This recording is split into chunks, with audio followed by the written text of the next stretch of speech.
I unmute myself. Hello, everyone, and welcome to Meticulous Talks on June 29th. I'm Cursed Corpse. And I'm HithRock. It hasn't been that long. It's only been 1 week. It hasn't. Yeah, it's unusually short time. Yeah, but... Has this ever happened? I don't think we've ever had a stream with only 1 week between them. I feel like it must have happened at least once in the past. But maybe only once. Like when weird schedule stuff. But yeah, usually we delay when weird schedule stuff happens rather than... Yeah. Anyway, weird schedule stuff is the reason this time as well. Next week is HithCon. Which might or might not be streamed. Oh, really? Oh, okay. Yeah, well, it depends if Cheese can bring his setup, but I think we came to an arrangement where he can bring it, so it's likely that it'll be streamed. Nice. And I believe GP and Bugle will be commentating. All right. Well, that brings a bit of pressure, I guess, to actually bring your A game. Yeah. I mean, this is Continental's practice at this point. It's true, frankly, yeah. Which, well, honestly, yeah, brings us to the focus of our stream today. We had yet to do sort of a proper, full preview of all the new generation cards, and that's not really going to be possible until we do the full set review anyway. But with tournament coming up, figured maybe we just make some decks and show them off. Yeah. Yep. How was your deck building experience? It was full of surprises, honestly. First of all, playing pink.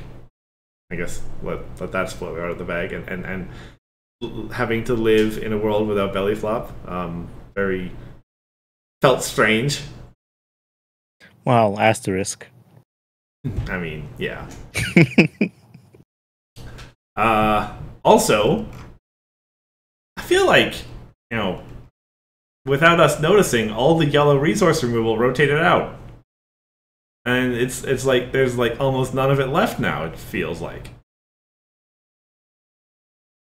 Interesting. Well, yellow had too much resource removal anyway. Maybe, but like purple's the resource removal color now all of a sudden.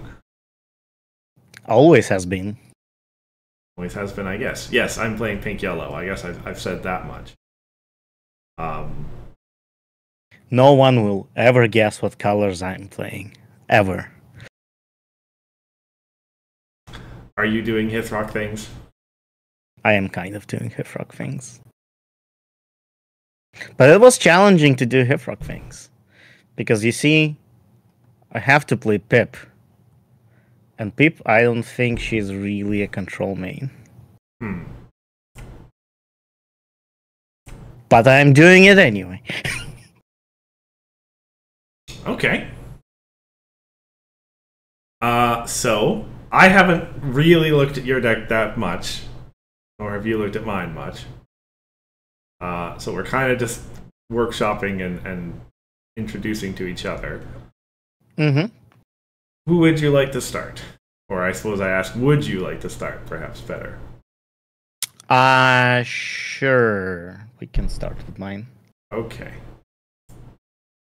So my deck is a white-purple deck. And the reason I went with those two colors is because, well, I wanted to play Pip. That was the first thing on my mind. And the second thing on my mind, there were some like interesting purple-white cards, like Princess Prison Break, which I only have one copy of, but it is a cool card. I also like the new super rares and so on. So I figured, okay, I'm gonna try to do that. Another thing that I was considering was pink and maybe orange, like white-orange, but I ended up on purple, and like, of course, I ended up on purple. Mm-hmm. So this deck was actually, I'm not actually happy with the end result. I don't know how it plays because I've never played it. Maybe I'll fix that today. But I think if I were to like rebuild this from scratch, I would go in a different direction maybe. Because Pip, as I said earlier, I don't see her as a control main. So the initial idea was like, okay, we're gonna do like Pip thing. We're gonna force your opponent to retire things. We're gonna reduce home limits. It's gonna be super annoying, right? And Hmm. purple is there to like help to move stuff back to their home and things like that. You know, it kind of makes sense. That's also when I found that there's no really good repeatable movement in purple anymore. No Traveler Spikes, no Ultimate Organizers, no Pegasus Chariot, I think it's called. Pegasus Chariot, yeah. Yeah, so that was a little unfortunate to learn. But then I also saw Sander, which is a repeatable put things on top of the deck, which is kind of amazing, honestly. Uh, he's expensive, but actually the ability could cost 0 if you try hard enough. Hmm. So that was the first challenge with Pip.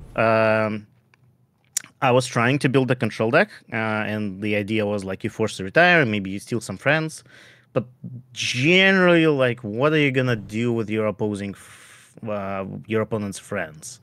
Like, you can't really rely that they're gonna do anything. Uh, so that was kind of pulling me towards like, oh, Pip maybe is not a control main because if you're stealing friends, probably gonna most likely the only reliable thing you can get out of them is power. Maybe they can do other things, but you don't know what they do until you like. It depends on the opponent, right? Like if you're playing against an aggro deck, you're only gonna get aggro cards. Right. So I'm thinking that Pip is more like a mid-range main, maybe, and maybe the better way to build her is to like have face-offs and instead of force movement. You force their home limit like through face-offs. You just keep facing off and so on, Hmm. while being really disruptive and annoying. So I think that's a better way to build Pip than what I did here. But nonetheless, this is the deck that I have. Yeah, I mean, it uh, looks. Oh, sorry, go ahead. the second challenge was that there are a couple of cards here that like magic counters. But you can see my deck. My deck is really not a magic counter deck. Right. Your Uh, only. Is it message? Is your only source of magic counters? Or. well, I think so. Yeah, I think in some previous iteration there were a couple of magic restored cards, but yeah. And you want magic counters for Sander primarily, I guess. And I think that's it actually. Pegasus Crystal wants Oh yeah, one too, Pegasus yeah. Crystal is so. Yeah, Pegasus Crystal is a fun inclusion here actually. It's here for reasons, and I'm not sure if those reasons are correct. Maybe Pegasus Crystal should not be here, but it is an unusual card to see in a control deck anyway. So that was another thing. Is like with magic counters, is it really um, like if you're not going all in into magic counters, is it worth doing them at all? What do you think? Um. So as someone who brought a deck that goes all into magic counters, uh, that's my perspective. Sorry, on the situation. It is a good point. Like you need to, in order to have a relatively reliable source of magic counters, you need to devote a fair amount of deck space to it. Um, and a lot of the Magic Restored cards are kind of they're good at certain things, right? They wouldn't necessarily go in any given deck, right? Um, Yeah. yeah. The only exceptions being message and uh, Senor Butterscotch kinda. Kinda. Uh, Yeah. um, Lantern is really only good if you have a bunch of other magic restored abilities. So, so, yeah. It does seem like something that's kind of hard to kind of go halfway into. Yeah. Like that's what I felt with this, and maybe this deck should not have Sander and Message from the Past, maybe even Pegasus Crystal, because yeah, it's really hard to halfway into the magic counters, because a lot of the effects kind of assume that you're gonna have you can have a lot of them, like they're balanced around the fact that you could in theory have a lot of magic counters, right? Mhm. And if you don't do that in your deck, then maybe it's not worth doing that at all. But that's something to explore. But that was interesting when building this deck. So yeah, but other than those two things, this is kind of just like a control deck. The friend base is very, very small, like Pip. But it is a fairly strong one, I feel like. Luster Dawn is really good as purple entry. Then we have Trixie. This deck has a ton of events. I think Trixie's a good card. Zip. So Zip is partially the reason why Pegasus Crystal is here. She is persistent in vexing, which means you can keep using her. And immediate movement of Pegasus Crystal lets you move her to wherever you want to move her before your opponent confronts. The second reason Pegasus Crystal is in this deck is because in the main is Pegasus. So like moving your main for one, moving people for one is pretty good, especially since your boosted ability specifically restricts the location that like the friend enters where she is. So I think that was a consideration at least, and that's why Pegasus Crystal is in this deck. Maybe it shouldn't be, but I thought it would be funny if I have it. It's an aggro card, but it's a control deck. Yeah. Yeah, I mean, you only have not that many Pegasus characters, but between your Zip and your Pip, yeah, it makes sense.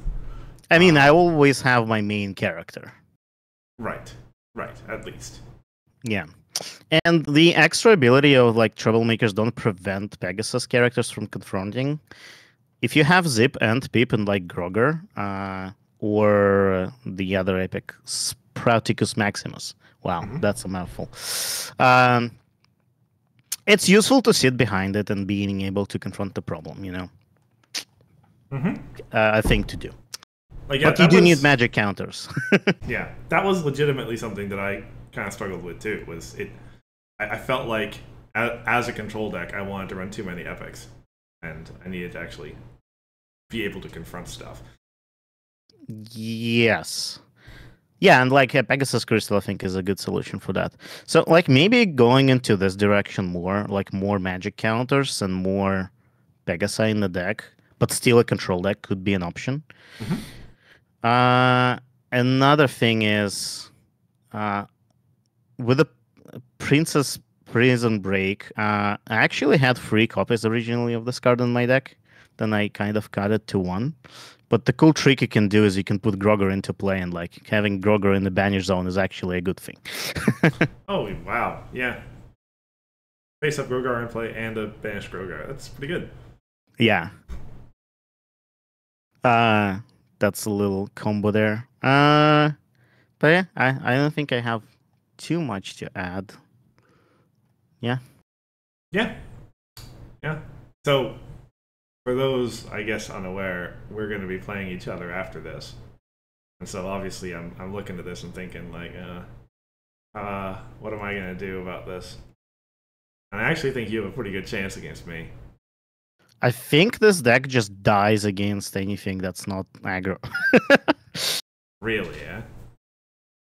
I just, well, it depends. I think it dies to farm. That's what I think, for sure. Let's see. To farm. What do you... I mean, yeah, your home limit reduction stuff is useless against farm. Well, generally. Generally, yes.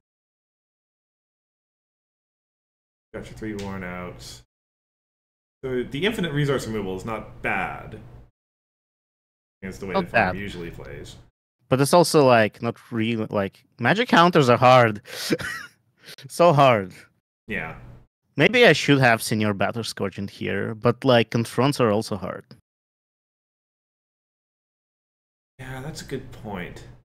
It's really hard to do. Oh, wow, maybe I missed something, but it's really hard to do magic counters if you don't do magic restored stuff. Yeah. So like the thing that was really pushing me towards butterscotch, right, is that it's actually a great friend for confronting cards with not color requirements. That's true. Because yeah, it works on not purple and not white and not anything, right? And 3 is it's enough to get most of the way there. So if you intend on confronting problems as your main source of points, and you do have Posey, fair enough, it is a great card in that sense. Yeah. Posey is crazy, by the way, because she's not unique. Yep. So, like, if you have 2 of her in a single trouble, that's 2 points. And you could also be confronting. That's one of the best point acceleration for a control deck we've seen, I think, in a fairly long time. Yeah, I mean, it's effectively... It's not Mistmane, but, like... It's not Mistmane. It's much closer to what Photo Finish was, right? Yes, that's what I... Like, that was immediate thought on my mind. But, like, I think this is much better than Photo Finish. Well, yes, because you just need to have the troublemakers. You don't need to stop the opponent from confronting at all. Yeah. Plus, she's uncommon, so she can show up in draft. Well, I mean...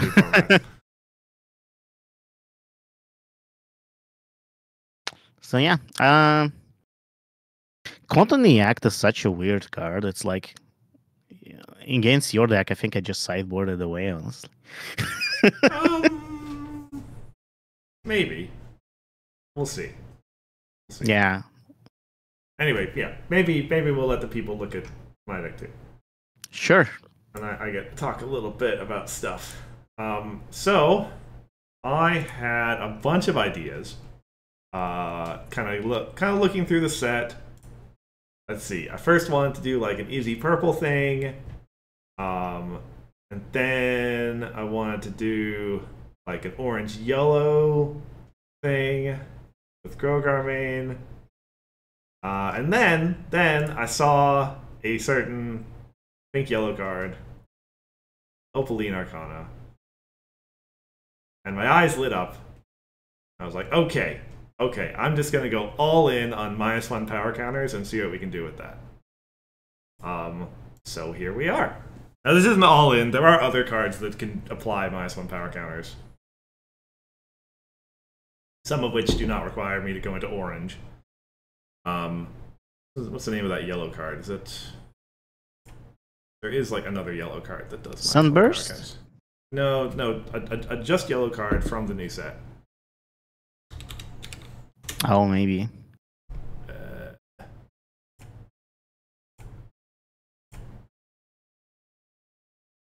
I always forget I need Dev Ponyhead, not regular one. Yep. It is Ferris. That's the one. Which is not bad, not great. Anyway, well, for this deck anyway. So with that, I basically said, okay, I put Opaline in here, and now I want as many magic counters, both on and off, as I could. And a little trick, kind of the deck's main shenanigan to it, was I was looking through the comp rules, and I saw that when a card becomes a new card, you remove all the counters from it. Correct. So if I have friends with magic counters on them and I frighten them or retire them, I will get Opaline triggers from that. And so that's the main little mini combo is with Sprouticus Maximus. I am probably going to put it into play and choose Opaline and 2 troublemakers, and the opponent with 2 somethings, and then I put a pile of -1 power counters on all the friends they left behind. Hopefully blocking them out of some colors, maybe. Yeah. You know what would be hilarious? If your friends were my friends. Yeah. I'm playing your deck now. Yeah. Because Magic Restored is when this card enters play, so like, yeah. Yeah. we'll see. We'll see. So as I already mentioned, I wanted to put the Opaline villain in here too. Because because I assumed I would face that there will be other magic restored decks out there. Yeah. But that felt like too many epics. Like I don't get the benefit of running Posey. I do need to actually confront problems to score points. So couldn't do that. I know this deck wants to have either Message from the Past or Senor Butterscotch as a generic magic counter source, and I couldn't figure out which one was better. If you like confronting, I think Senor Butterscotch is better. Like, yes, because it's free. It is. It is 3. It is, and because maybe I should have mentioned my main's Yuna, so a 3 is very good. Plus for 6. So as a control deck, it just seemed like Message from the Past works no matter what. No matter what the opponent's doing, I can always play it for a counter if I need to. And it kind of seemed like the better control card for that reason. Like, I think they're both good. I think, I don't know. Yeah, I mean that is the reason I run Message from the Past and not Senor Butterscotch as well. Yeah. Because like it's repeatable. I don't have to confront anything. Yeah. On the subject of Unimane, that's the main reason Cloud Puff is in here. Flips for 6, and the opponent doesn't get any card in the face off. Quite good in a Una deck. Yeah. The other card that I really wanted to fit in here, if I could, was actually Spike, the neutral Spike. Because he really feels to me like a control win condition. Well, if you've got magic counters to give him, right? You've kind of broadly stabilized and you plonk him down, and I don't know if you played Magic or not, but he feels kind of like a planeswalker. Goes into play, and the opponent either deals with him or else you just get way too much value out of it, and you win the game that way. Yeah, but like, I'm surprised you don't have Crystal Bright House in here, because that feels like a win condition for the Magic Counters deck. That's a good point. Yeah, I was thinking only of using my Magic counters for -1 power counters, but you know what? That makes a lot of sense. Removing counters from Crystal Bright House is also removing counters, Opaline only. It has to be friends. For it does have to be friends. Yeah. Maybe that's why. Yeah. So that is like it's a lot. Like it is. It is. One magic counter for 1 point is a good ratio. That is a pretty good ratio. Yeah. That's a fair point to make. And for what it's worth, maybe I'll point out, unlike the way Sim does it, HithRock and I aren't held to these for HithCon. We can. Oh yeah, I don't know if I will be playing the deck I have today at HithCon. Maybe I'll play something else. These are rough drafts, as noted by the 51 cards. Yeah. So while building my deck, I found a combo in Adventure using the new cards. Really? It's very simple. Well, I thought it was possible in Core, but then I realized Pegasus Chariot is rotated away, and that may be and all of the repeatable movement stuff. Because there's like a problem that says when you move a character away, opposing character away from this problem, gain AT equal to amount of magic counters on it. On the problem, and like with Pegasus Chariot, if you have 2 magic counters, that's a positive AT loop, right? Yeah. Because you move. Well, no, you need 3 magic counters actually, because you need to move 2, move back, move 2, move back. Yes. So it's 2 AT per cycle. So you need to gain 3. But 3 magic counters does not sound too hard. Yep. I mean, you put 3 magic counters on something and then donate it to the opponent, and then. Oh no. The problem has to have magic counters. Oh, well, that's even easier. Well, wait. Yes. That It's like seems. Huh. yeah, but it's adventure only. I think. Well, I don't know if there's a way to do it in core, maybe, but it's very hard on repeatable movement in core. So maybe that's why that problem is fine. Yeah. But yeah. Yeah. Anyway, I did have another couple of notes I wanted to make. I went really back and forth on including Treehouse, it being expensive, and I don't really care about the +1 power thing, but I really like the -1 power thing. And if I can dismiss some 0 power stuff, that would also be very good. So I think it's good. I think it's worth putting in, but that's yeah. It is also a 3. What's that? I mean, dismissal is really good. It is. It is. The other thing I will say, purely for flavor reasons, is notwithstanding my main, princesses are so last generation. We have queens now. No, Pip is the new generation. In fact, princesses are the new generation. I don't know. And last generation, princesses are whatever.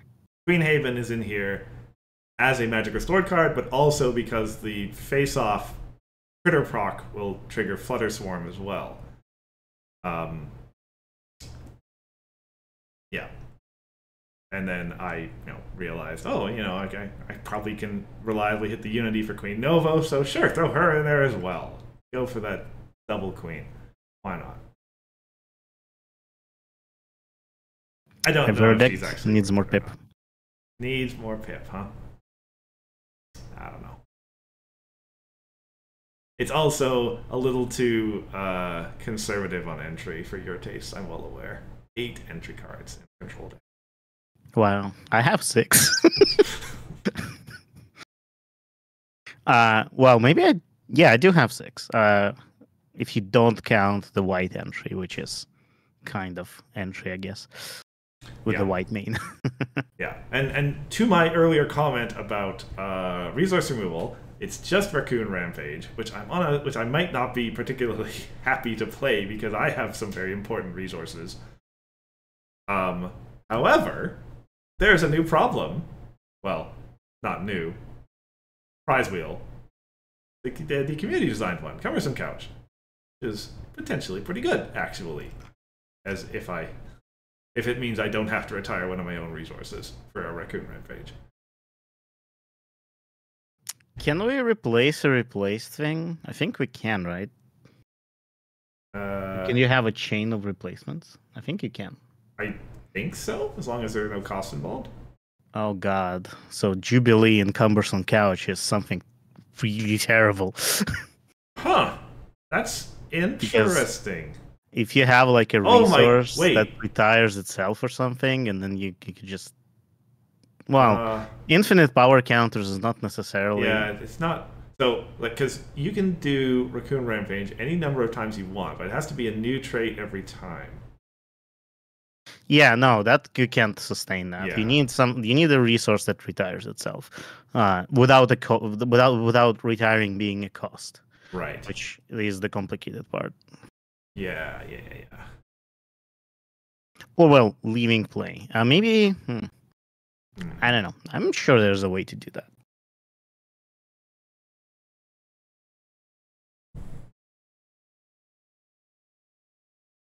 Yeah.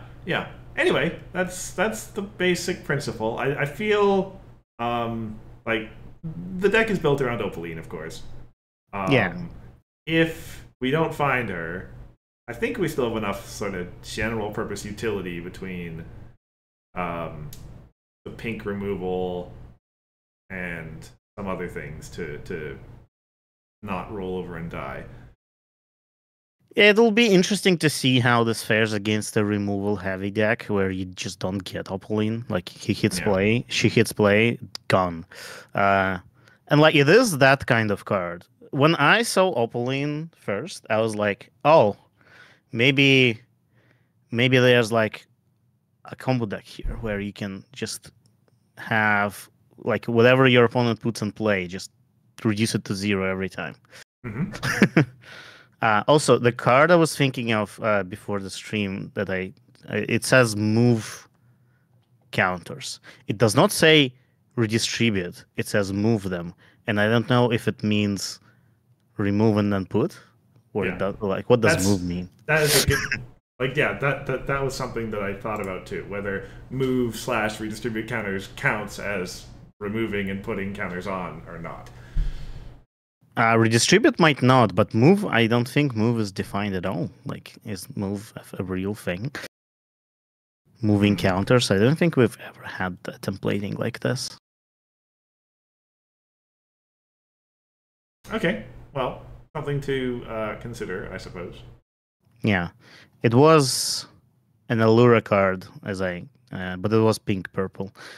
Exhaust this card to move any number of magic counters on it onto another one of your friends. Right. And if you have 2 of them, you can, juggle. Well, you have to exhaust it, so. Yeah, it's once per turn thing. Yeah, but still, yeah. Like, I would certainly think that move from place A to place B requires that you remove the counters from place A and put them on place B. I agree, yeah. Redistributing, I'm less sure about, but moving, I think, should count. Yeah. Yeah, but that's pink, purple, and, well, I guess pink, purple, white, eh? Yeah. Sorry, pink, purple, yellow? You could have some cool pink cards in here. The purple friend that, like, for Sander, right? Yep. The Your Phony is really good, I think. Because, so, like, what I really like about Sander is, in the Magic Counters deck, is that he doesn't care about his own magic counters. He cares about other cards having magic counters. Which means, like, it doesn't matter if your opponent removes it, you can just, like, play another one and so on. You don't need to ramp it up, because your board state is the ramp up. Yeah, that's a good point. Like, for reference, it says, exhaust this card and pay 3 to put an opposing friend on top of its owner's deck. You may pay 1 less to activate this ability for each of your characters with at least 1 magic counter. Yep. So you don't have to, like, it'll be much worse if it was for each magic counter this card has, because then it's just like, oh, he gets removed and all of the effort went into ramping him up is now gone. And it is a repeatable removal every turn. It is, to be fair, it is main phase put on top of the deck, which is kind of like a soft removal. Unless you face off, your opponent is gonna draw the card. But even then, like, you're denying them a draw, and you force them to replay that card. And if you have 2 of them or more, they're not unique. Now it's a real problem. Yeah, I think there might actually be something there in that yellow, pink, white style. Or, sorry, yellow, pink, purple.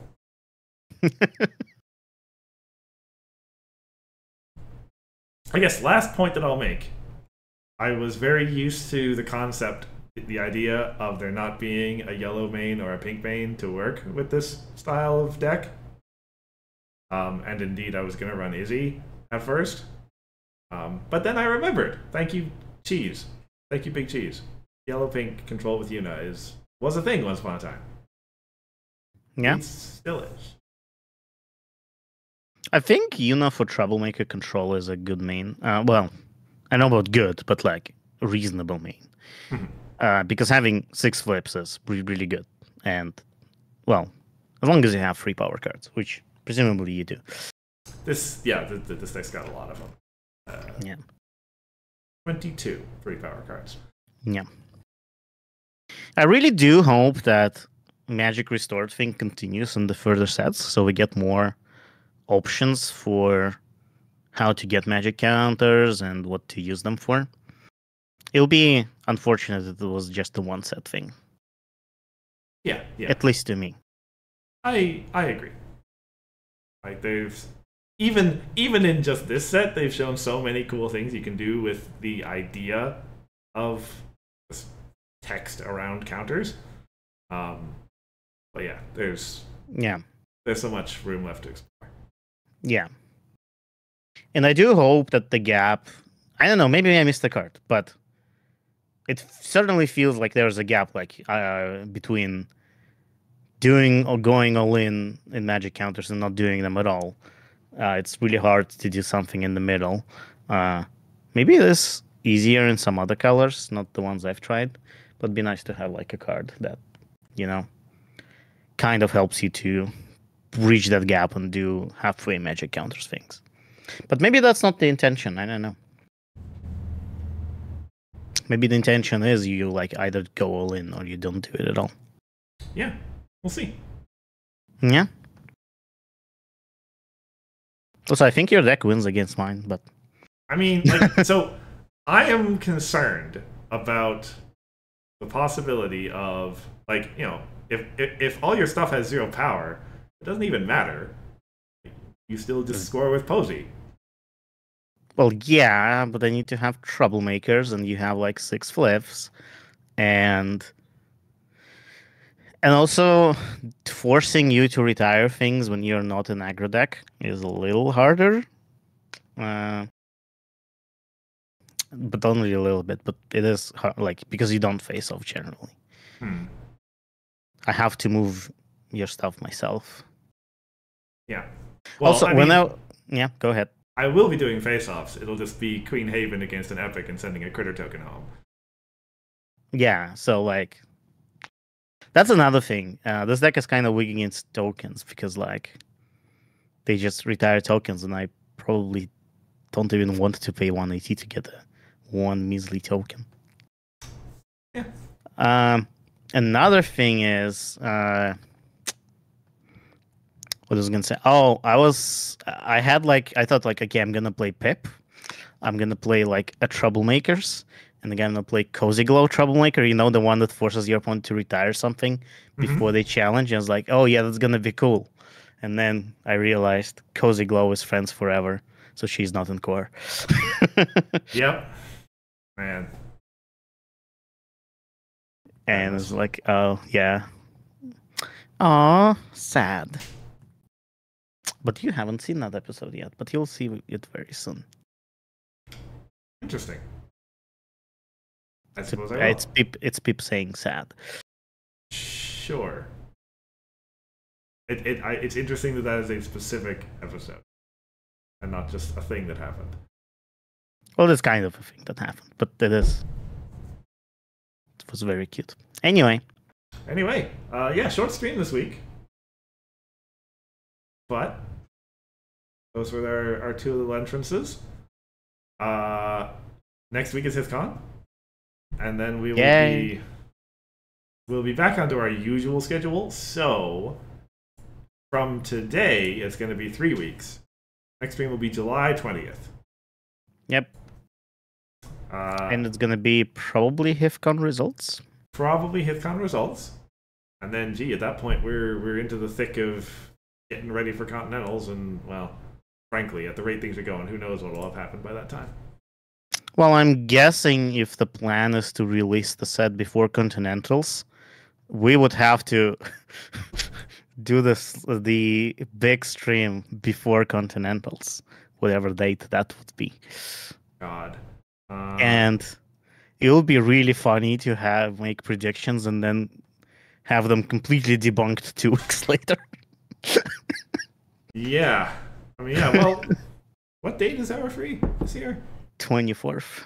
24th. Okay, so we have a stream on the 17th. Exactly. If schedule. Yeah, geez Louise, eh? That's what I'm saying. That's the Slugfest stream. It'll be amazing. I guess so. Yeah, mark your calendars. If they release the set. But like, they're so heavily implying that Continentals is gonna be the new core that I don't even know if they can backtrack on it anymore, because like everyone assumes that it's gonna be, and everyone builds their decks accordingly. So like you'll be like, surely they are not going to like announce which one it's gonna be like a week before, right?